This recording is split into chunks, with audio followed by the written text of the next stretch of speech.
remove this ugly, janky, fake wood fireplace, asbestos-filled eyesore that is the faux fireplace in our living room, and I'm so here for it.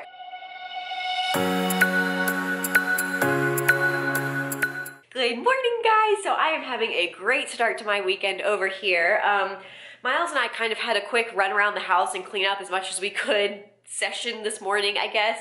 And I'll have to show you guys the basement because Miles did so much down there. He was basically focused on the basement and I was on like the first floor. And so he brought upstairs a whole bunch of stuff that like had been sitting in the corner of our basement. You guys might know what I'm talking about, but we had like some stuff that we got from his parents' storage, like from his childhood, that we are gonna store in our attic. Anyways, it has been sitting in our basement for like months now since we got it, and he finally took it upstairs. He also cleaned up his area in my laundry room because his little corner of the laundry room has gradually like spread over the floor, taking over my laundry room, and all that stuff should be in the garage anyways, but for some reason it was in the laundry room. So anyways, he cleaned up my laundry room for me, and that stuff's gonna go in the garage soon, but yeah, at least I can like walk in my laundry room again and not like run into all his tools and stuff. What else did we do? I basically did like the normal, like clean up the kitchen, wipe down the counters, dishes and stuff like that, and just like all the clutter that was kind of around the house.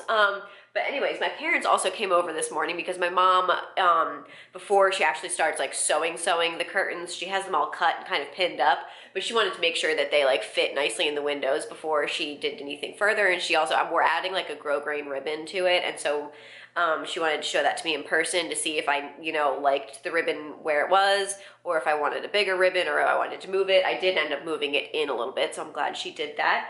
And also, I'm really excited about this. My dad came because he is going to help us remove this ugly, janky, fake wood fireplace, asbestos-filled eyesore that is the faux fireplace in our living room, and I'm so here for it. We're keeping the fireplace, like the mantle and the surround and stuff. Eventually it will get painted, but this whole hunk of sexiness is going to be gone. So pumped about that. The reason we haven't done it yet is because it is connected to the gas line, and so Miles just wasn't comfortable completely doing it on his own since he has no experience working with, a gas line, and that can have serious consequences if you do it wrong. So anyways, my dad's going to come back tomorrow and help Miles, pull this thing out and cap off our gas line, and I'm so excited.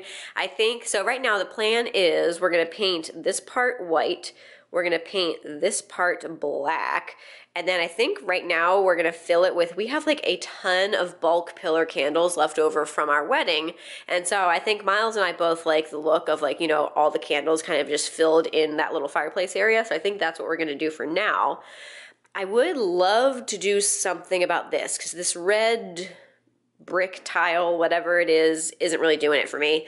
Ideally, I would love to have like a marble, I don't know, like something, marble tiles or marble looking tiles down there.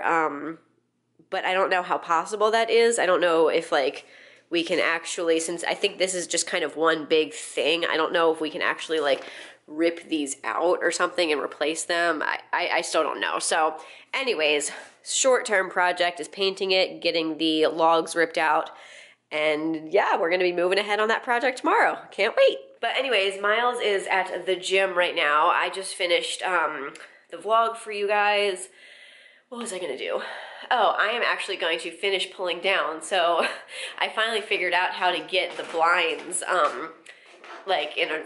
we have old blinds in some of our windows, and they're just really ugly, and they're in windows that we don't need blinds in. Like the kitchen windows have blinds. I'm never gonna lower my blinds in the kitchen, so I've been wanting to take them down. I finally got that figured out, and so I'm gonna pull those down. There's also one up in the window in the upstairs hallway that I just don't need. I'm gonna keep the blinds in the upstairs bedrooms until we actually replace them, because until we actually have a real replacement, I don't want to risk getting rid of them and then needing blinds in the windows before we replace them. Anyways, long story short, I'm gonna take some blinds down. Okay, all the kitchen blinds are down, and there is our bedroom fan ceiling light thing still hanging out because my husband is convinced he's gonna sell it. But anyways, the windows are looking a whole lot better. There's still some hardware that I'm gonna need to go in with a screwdriver or whatever. I don't know if you can see that because it's so dark. There you go. That little metal bracket thing I'm gonna have to go in and remove, but yeah, looking a whole lot better. Long term, not exactly sure what I'm gonna do with these windows. I don't think I want to do curtains in here. What I would love to do, I think, is just redo the molding around the windows to make it actually surround the entire window rather than just having a windowsill. And yeah, just have some really nice looking window casings, and I think that's kind of what I'd like to do with this space. Now I'm gonna tackle my 2018 yearbook a little bit more, I think, until Miles gets back, because I don't really have any actual like chores or tasks or anything I need to do. So yeah, I'm just gonna kind of work on this until he gets home, see how much I can get done, work on narrowing down the pictures that I want to include, and figuring out a little more about like kind of the layout of the entire book and how I want to go about tackling that. So I've been working on my yearbook, like I think I already told you guys, but I actually ended up having to kind of switch around my whole plan. So I was originally doing, what was it called? They have two different like photo books, and I accidentally like selected the wrong one because only one of them is able to have the like gold foil title and spine, but apparently that one you can have less pages. So that one you can only have up to 50 pages. It's like 20, 30, or 50 because they're like non-bending pages. They're not just regular like paper. So I had originally gone with that one because I really wanted the gold foil title and spine, but there was just no way I was going to be able to fit all the pictures that I needed in just 50 pages. That means 25 layouts. Like, it just wasn't enough room. So I switched to the other one, which like I'm a little disappointed about because I was really looking forward to especially like the spines, seeing all of the books lined up on the shelf and seeing like, you know, volume 1, 2018, 2019, 2020, you know what I mean? But obviously I would rather have the pictures fit in the book than the spine. So I switched to the other one, and yeah, like I said, it can't have like an embossed gold foil title. It just has like a paper wraparound of the linen book, which like I'm not crazy about, because that one of the reasons I really like Artifact Uprising is because it has those pretty linen covers. And they can do like a half dust jacket where like you can still see some of the linen, but I feel like that also looks kind of dumb. But then you can't just not have a dust jacket, because then there's no way to distinguish what the book is from the outside. So those are the issues I'm facing now. However, I am able to now have 100 pages, and I can upgrade to 150 if I want. I'm trying to avoid that because that bumps up the price another, like I think from 120 to 180.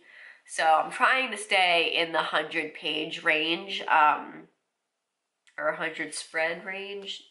I don't remember. I think it's, yeah, 100 pages, 50 spreads.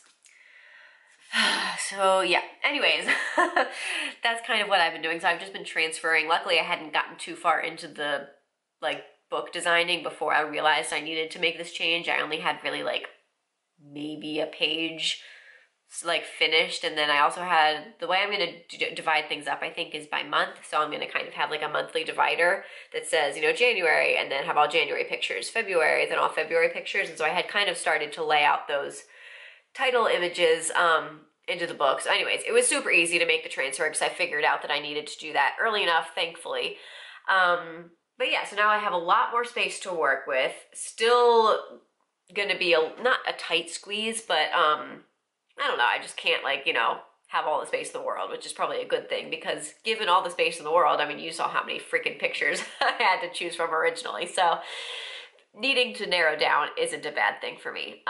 The one thing I've also decided is, A, I take way too many pictures of my dog, and B, I can't cut any of them out because she's so freaking cute in like all the pictures. So I want to keep all of them, but obviously I can't just have an entire photo book of like pictures of my dog. So I think I'm just going to dedicate one page per month to all of the dog pictures. So not even a full spread, just like the last page of each month is going to be a page, kind of like a collage of all the Dakota and Rufio, because he's also in a fair amount of pictures.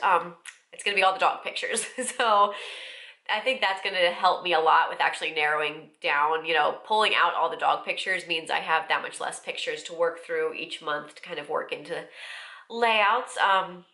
Yeah, I'm kind of rambling on and on. You guys don't really care, but I'm really excited to get this project actually underway and started. And yeah, I'm really excited I decided to actually do that this year, and I'm excited to keep doing it every year. But I'm gonna get back to it. Miles is gonna be home from the gym soon. He's been gone for a while. Like, I'm trying to remember when my parents came and left. I don't know. He's been at the gym for a couple hours, and he's coming back. And then in about an hour, our friend Becca is coming over. We made plans with her a while ago to come over and do dinner. So I think what we decided was like a pasta and veggies dish. And maybe I'll show you guys because Becca watches the vlogs. She knows I vlog, so maybe I'll actually get around to vlogging while I have friends over and at least show you guys what we're having for dinner. And yeah, we're just gonna hang out with her for the evening, and I'll probably just check in with you guys at the end of the night. So we ended up actually kind of having a pretty late night last night, so we're ending things the next morning. But like I said, our friend Becca came over for dinner. We had a really yummy, like, vegetarian dinner. It was pasta with, like, regular spaghetti sauce. And then on top, it was, like, kind of like sauteed zucchini, spinach, baby kale. Bell peppers. Bell peppers. Was that it? Yep. We should add onions in next time. That'd be really good. And yeah, it was super tasty. And Miles and I both have been wanting to kind of add in at least one vegetarian meal a week just because it's good for your body. It's good for the planet. So, yeah. What? Like, I like doing that stuff, but, like, I feel like you sound like tool. such a tool. It's good for the planet. It's not nerdy to like being aware. good for the planet. I am very aware. You know. Yeah. So, yeah. But anyways, that's a really good option that we're going to add into our vegetarian. The word I'm looking for, I just had it. Meal? No, like something plan, that kind of diet, like flips cycle. around. Cycle, maybe. Kind of like cycle, but not really. Repertoire. Anyways. Then after we ate dinner, our neighbors actually started a bonfire in their fire pit, and so we all went outside and hung out around the fire pit, which was super fun because it's like freezing outside. And it got very big. Because everyone decided to start burning all of their leftover Christmas greenery, Miles threw the entire freaking garland onto this fire pit at one point. It was massive. It was amazing. Yeah. But it was a whole lot of fun. So we ended up just staying there until like... I am honestly surprised one. their tree didn't get thrown in. I know. Yeah, me too. I think if we had decided not to call it a night when we did, it would have been thrown on. Yeah. Yeah. It was a fun night. Everybody stopped drinking too soon. So the tree didn't get thrown in. But yeah, that was kind of the rest of our night. So I got into Hogwarts, guys. You got into Hogwarts. I got him this Hogwarts mug for Christmas, and he likes it because I know my husband. But yeah, I hope you guys enjoyed today's vlog, and please give it a thumbs up if you did. Don't forget to subscribe down below if you haven't already, and we'll see you guys tomorrow. Good night. Good night.